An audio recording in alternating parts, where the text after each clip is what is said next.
Hi everyone, welcome to my sewing corner. In this video, I'm going to be answering a viewer request, which is how to make a scallop neckline. Because in past videos, I've worn this shirt, which I got from J. Crew Factory, and I'm going to show you how to duplicate it. So in this video, I'm going to be using the Grainline Studio Lark t-shirt pattern. And the pattern looks like this. There's 4 different types of shirts and different necklines and sleeve lengths. I'm going to be doing this one with the boat neck 3/4 sleeve. I'm going to be using all of the normal pieces in this pattern. The only thing that I'm going to do differently is I'm going to draft facings for the neckline off of the original pattern, and I'm going to show you how to do that and how to achieve the scallops. In the description box below, you'll be able to find links to any of the tools that you see in this video and some of the tools that I just keep as basic supplies for sewing if you need any reference. Now let's get right into the tutorial, and if you hang around till the end, I'll tell you how much this shirt cost me to make. So I printed out my pattern and tiled them together and then cut out the pattern. So I have the front and the back right here.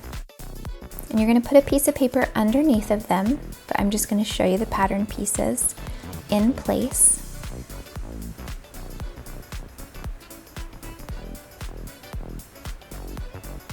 So you're going to mark, this blue line is just tracing the pattern piece exactly, and I stopped 1/4 inch away from that sleeve opening.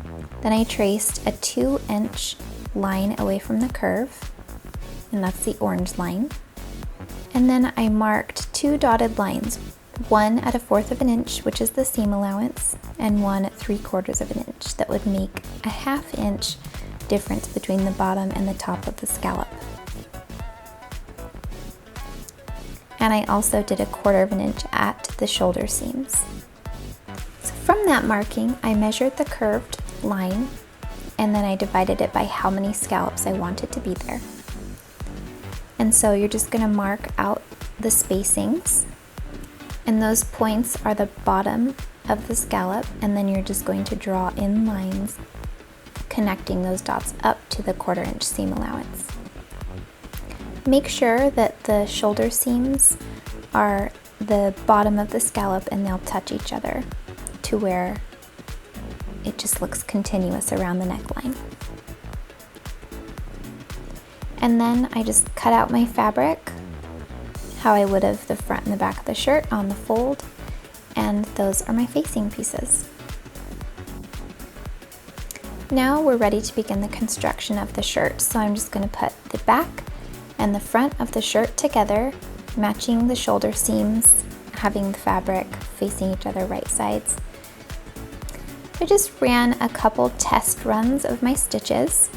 You can sew this shirt entirely on a sewing machine. I'm just going to be using my serger as well as my sewing machine. But if you don't have a serger, just do zigzag stitches on all of these seams. So now that the front and the back are attached, I'm going to do the same exact thing to the facing pieces. Put right sides together and stitch those shoulder seams. And I stitched all the way around the border as well. I'll take the body of the shirt and lay it with the seam side down, so the right side's facing me. And then I'm going to have the right side facing right side and the wrong side's facing me.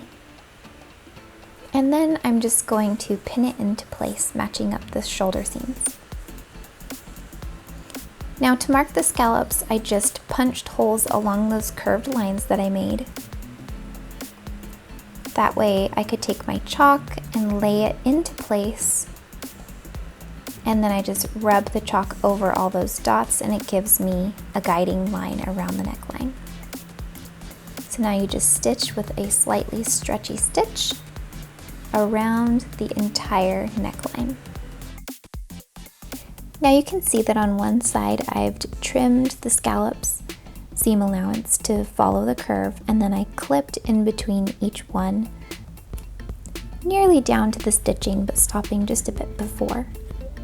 Now you can turn the facing from the outside to the inside and push out all those little scallops, and then press it with an iron. Now along this edge, you can stitch it with a stretch stitch, such as a zigzag or a lightning bolt stitch. I went ahead and did a hand stitch with a catch stitch. That way from the front, you can't really even tell that there's a seam there. Another good thing about doing a catch stitch is it has some stretch to it, so it's perfect for this neckline. Now you can set in your sleeve by matching up the match points at the shoulder seam and on each side, the front and the back, and then you'll just stretch in between those evenly.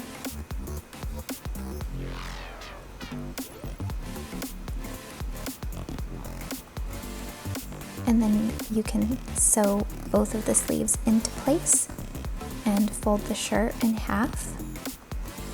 And then you'll just match up the side seams of the sleeve and the body and make sure that you pin them and pin at the armpit seam to where it matches and stitch them closed. Now for the hem, I went ahead and serged both the sleeves and the bottom of the shirt, and then I folded up how much of a hem I wanted. I wanted less on the sleeve and a little bit more on the bottom. And then you're going to stitch. Now when you're stitching the hem, you're going to want to make sure that you're feeling for the edge underneath on the bottom and making sure to catch it, but get as close to the edge as you can. And I'm sewing with a walking foot to make sure it doesn't stretch, and using a twin needle for a nice stretchy finish. Okay, once you've sewn the hems of each of the sleeves and the bottom, the shirt is finished. Now in this edition of How Much Did It Cost? I'm going to tell you how much the fabric costs and the supplies for the shirt, and also the pattern as well. So the fabric, I spent about $12. For the thread, I already had it on hand, so it didn't cost me anything. But if I was going to be buying the thread, it would depend on if I was needing to buy new colors in my spools for my serger. But the shirt can be made entirely with one spool of thread, so we'll assign it about $2.